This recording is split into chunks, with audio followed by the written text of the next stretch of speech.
Lisa just confirmed the one thing millions of fans have been waiting years for, a full-length documentary about her life, and it's not landing on a streaming app quietly. It's premiering on one of the biggest stages in the entire film industry. In the next few minutes, we're going to walk through exactly what's been confirmed, what's still a mystery, and why the way this was announced tells us more about Lisa's next chapter than almost anything she's said publicly in the last 2 years. Because here's the thing, most of what you've probably already read about this documentary online is either incomplete or slightly wrong. So let's fix that, one confirmed detail at a time. For years, Lisa has been the BLACKPINK member fans describe as the hardest to pin down. Rose has her heartbreak ballads. Jennie has her fashion world crossover.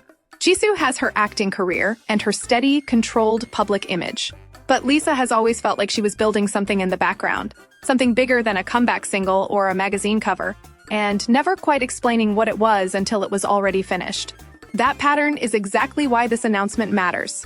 On July 20th, 2026, Sony Music Vision confirmed that Lisa's first ever solo documentary, titled Always Lalisa, is heading to the Toronto International Film Festival. Not a small festival, not a limited digital drop. TIFF, one of the 5 or 6 most influential film festivals on the planet, the same festival that has launched awards contenders and defined award season conversations for over 5 decades. For a K-pop artist, that's not a normal move. Most idol documentaries go straight to a streaming platform, get promoted for 2 weeks, and quietly disappear into a back catalog. Lisa's team chose a completely different path, one usually reserved for prestige filmmakers and awards hopefuls. And once you understand who's actually directing this thing, and what stretch of her life it covers, that choice starts to make a lot more sense. Quick context for anyone newer to her story. Lisa, full name Lalisa Manobal, debuted with BLACKPINK back in 2016 at 19 years old, becoming the first Thai artist to debut under YG Entertainment. That distinction mattered enormously in Thailand, where she's often treated less like a celebrity and more like a national milestone. A decade later, at 29, she's arguably the most globally recognizable member of the group outside of the group itself, which is exactly what makes a documentary framed around her stepping away from BLACKPINK, even temporarily, feel like such a significant moment to capture on film. What TIFF actually confirmed. Let's start with the part everyone already half knows, because most of the headlines got this half right and left out the details that actually matter. Always Lalisa has been placed in TIFF's gala program. If you're not familiar with how film festivals are structured, that's a meaningful detail. Gala slots are reserved for high-profile world premieres. The festival wants front and center, the kind of placement that signals TIFF is treating this as a real cinematic event, not a side attraction for a niche fan base. The festival itself runs from September 10th through the 20th, marking its 51st edition. Somewhere inside that 11-day window, Always Lalisa will have its world premiere. That's confirmed. What is not confirmed, and we're going to be straight with you about this the whole way through, is the exact calendar day. TIFF hasn't released a full schedule yet, and neither Sony Music Vision nor Lisa's own company have named a specific date. So, if you see a headline somewhere claiming an exact premiere day, treat that with heavy skepticism until it comes from an official source. Here's what else is locked in. The film runs 97 minutes, and it was shot over the course of roughly a year, meaning cameras were following Lisa through what is arguably the most transformative stretch of her adult life so far. Directing is Soo Kim, and this is where the story gets a lot more interesting than another celebrity doc. Who is Soo Kim, and why does that matter? If the only thing you know about this documentary is that it's about Lisa, you're missing half the story, because the choice of director might be the single most telling decision Lisa's team made on this entire project.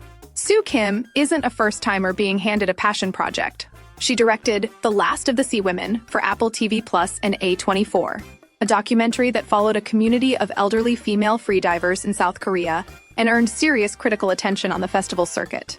Before that, she made The Speed Cubers, a short documentary that landed on an Academy Award shortlist, a genuinely rare achievement for any documentary filmmaker, let alone one working on a relatively small budget and an unglamorous subject.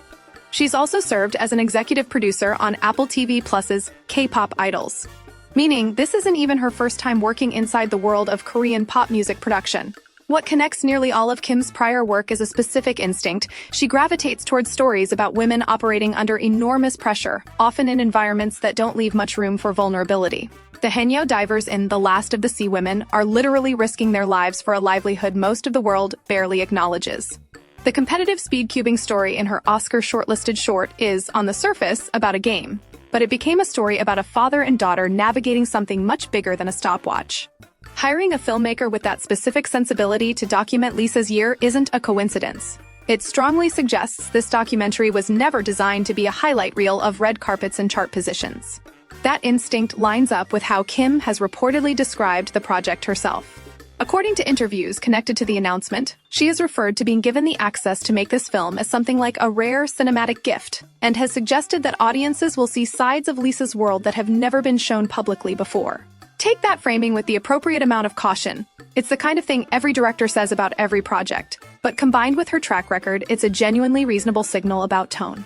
This is very likely not going to feel like a polished corporate profile piece. The production itself is being handled by Sony Music Vision, working alongside RCA Records, Tremolo Productions, and Saltwater Productions. And, notably, alongside Lisa's own company, LLOUD Company. That last credit matters more than it might seem at first glance. This isn't a documentary made about Lisa from the outside looking in. It's one she had a producing hand in, which raises an obvious question. How much creative control did she actually have over what made the final cut? That's something we may not get an answer to until people who've actually seen the film start talking. The year the documentary is built around. So, what is this film actually about? Based on everything Sony Music Vision and TIFF have shared so far, Always Lalisa isn't a career-spanning retrospective. It's much more specific than that.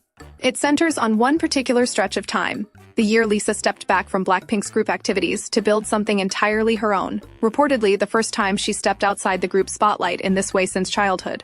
That's not a small storytelling choice. A lot of idol documentaries try to cover everything, childhood, trainee years, debut, every comeback, and end up feeling like a highlight reel with narration slapped on top. This one is reportedly narrower and, according to early descriptions shared through the festival, more intimate. It's framed around the tension of stepping outside a group identity that made you famous in the first place, while a return to that group is already sitting on the calendar. That's a genuinely rare thing to see captured on camera in real time, rather than reconstructed years later in an interview. And the year in question was not quiet. This is the stretch where Lisa launched LLOUD, her own entertainment company, effectively betting on herself as a business in addition to an artist. She released 3 solo singles, Rockstar, New Woman featuring Rosalia, and Moonlit Floor, each one a different attempt at defining who she is outside of. BLACKPINK's sound and image, moving from aggressive, hip-hop-inflected production into something closer to art-pop experimentation, and then into a moodier, more down-tempo register. If you track those 3 songs in order, you can actually hear an artist testing different versions of herself in public, which is exactly the kind of material a documentary crew embedded for a full year would have had a front-row seat to.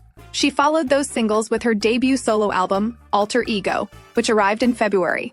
The title alone tells you something about the framing she chose for this era. Not a continuation of who she already was as a member of BLACKPINK, but a deliberately separate identity. That album led directly into her first solo appearance at Coachella in 2025, a performance fans still point to as one of the clearest public signals that she was building something distinct from the group, in front of one of the most scrutinized live audiences in music.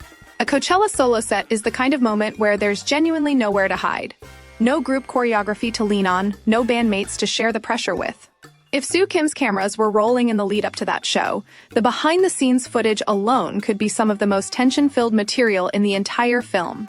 And on top of all of that, she stepped into acting for the first time in a major way, joining the cast of HBO's The White Lotus for its 3rd season, which was filmed in Thailand, her home country, over several months. That detail carries extra weight. This wasn't just Lisa trying out a new medium in some neutral location. It was her stepping into an acting career on the ground where she grew up, likely surrounded by a completely different kind of scrutiny and personal meaning than a film set anywhere else in the world would have carried.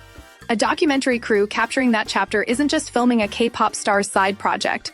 They're filming someone returning to their own country to prove themselves in a completely new arena, on camera, in real time. Put all of that together, and you start to see why cameras were rolling for an entire year. This wasn't one comeback cycle. It was a full identity shift happening in real time. And reportedly, according to the film's synopsis shared through TIFF, the documentary doesn't shy away from showing the fear and pressure underneath all of it, not just the highlight reel version. Which raises the question fans keep circling back to in comment sections everywhere this story has been posted. How much of the private, unfiltered side of that year actually made it into the final cut? Because if Soo Kim's previous work is any indication, this isn't going to be a soft, curated puff piece. And that's either the most exciting part of this whole announcement, or the part that makes some fans a little nervous. The detail most articles skipped. Here's something that barely made it into most of the coverage this week, and it's worth slowing down for. This documentary wasn't actually a surprise decision made in the last few months. According to reporting around the announcement, the project was first revealed by Sony Music Vision back in 2025, meaning it's been in development quietly for well over a year before this TIFF placement was ever confirmed. That changes the framing a little. This wasn't a quick, reactive project built to capitalize on a big year. It was planned deliberately, likely before anyone fully knew just how massive 2026 was going to be for Lisa. And that's the part that makes the timing feel almost uncanny. Because the year Soo Kim spent filming turned out to overlap with an absolutely stacked run of milestones nobody could have fully predicted when cameras first started rolling. The backdrop. Why this year specifically? To understand why this documentary is landing at exactly the right moment, you have to zoom out and look at what else has been happening around Lisa in 2026, because none of it exists in isolation from this film. In June, Lisa performed at the opening ceremony of the FIFA World Cup, delivering goals alongside Anita and Rima in front of one of the largest global audiences any performer will reach this year. That's the kind of moment documentary crews dream about capturing. And reportedly, it's part of the backdrop this film was following her through, since a stage of that scale doesn't happen without months of preparation, rehearsal, and pressure that a full-access crew would have had a unique vantage point on. Later this year, she's set to make history as the first K-pop artist to headline a Las Vegas residency, with Viva Lalisa scheduled at the Coliseum at Caesars Palace across 2 rounds of dates in November. She's also been part of major fashion moments this year, including a seat on the Met Gala host committee, the kind of appearance that signals just how far her cultural footprint has expanded beyond music, into spaces that have historically had very little room for K-pop artists at all. So when TIFF's synopsis describes this as a portrait of someone confronting the fear and pressure of launching a solo career while a return to her group looms on the calendar, that's not an abstract narrative arc. It's happening in plain sight, milestone by milestone, in front of the entire world, at the exact same time this film was quietly capturing what's underneath it. Which means by the time Always Lalisa actually premieres, viewers won't just be watching a look back at one artist's turning point. They'll be watching it with the full knowledge of how the story kept escalating in real time while cameras were rolling. So what's actually confirmed, and what isn't? Let's bring this all the way back to the title of this video, because we promised you honesty over hype, and this is where we deliver it. Confirmed, the documentary exists. It's titled Always Lalisa. It's 97 minutes long, it was shot over roughly a year, it's directed by Soo Kim. It's produced by Sony Music Vision alongside RCA Records, Tremolo Productions, Saltwater Productions, and Lisa's own LLOUD company. Confirmed, it will have its world premiere in TIFF's gala program, sometime within the festival's September 10th to 20th window, as part of the festival's 51st edition. Confirmed, the story centers on the year Lisa stepped away from BLACKPINK's group activities, covering the launch of LLOUD, the 3 solo singles, the Alter Ego album, her Coachella 2025 set, and her acting debut on the White Lotus. Not confirmed, the exact day of that premiere within the window. Not confirmed, any wider theatrical release. Not confirmed, a streaming date, or which platform might eventually carry it, if any deal like that even exists yet. Anyone telling you otherwise right now is either speculating or getting ahead of an announcement that hasn't happened. And honestly, that gap between what's locked in and what's still unknown is exactly where the anticipation lives right now. TIFF premieres routinely lead to wider distribution deals shortly after a festival run, especially for a project with this much built-in audience interest. So, the real question isn't whether more people will eventually get to see this. It's when, and through what channel, and how much of the real, unfiltered year Soo Kim spent filming actually survives into the final cut that reaches the public. So here's where things stand. A director with real critical credibility and a track record of finding pressure and vulnerability in her subjects, not just spectacle.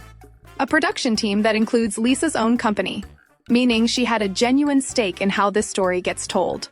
A story built around the single most transformative year of her solo career, the launch of her own company, 3 genre-hopping singles, a debut album, a career-defining Coachella set, and an acting debut back in her home country. All of it unfolding at the same time she was breaking records on some of the biggest stages in the world. And a premiere window that's locked in, even if the exact day isn't yet. If TIFF follows its usual pattern, we'll likely learn the full schedule and possibly early reactions from critics who get to see it first, sometime as the festival gets closer in September. When that happens, you can count on this channel to break it down the same way we just did here. Confirmed facts first, speculation clearly labeled, no filler. If you want to be here when that update drops, this is a good moment to hit subscribe. And if you've got a theory about what Always Lalisa is really going to reveal once it finally premieres, drop it in the comments. We read every single one, and some of the best angles for future videos on this channel have come straight from this comment section.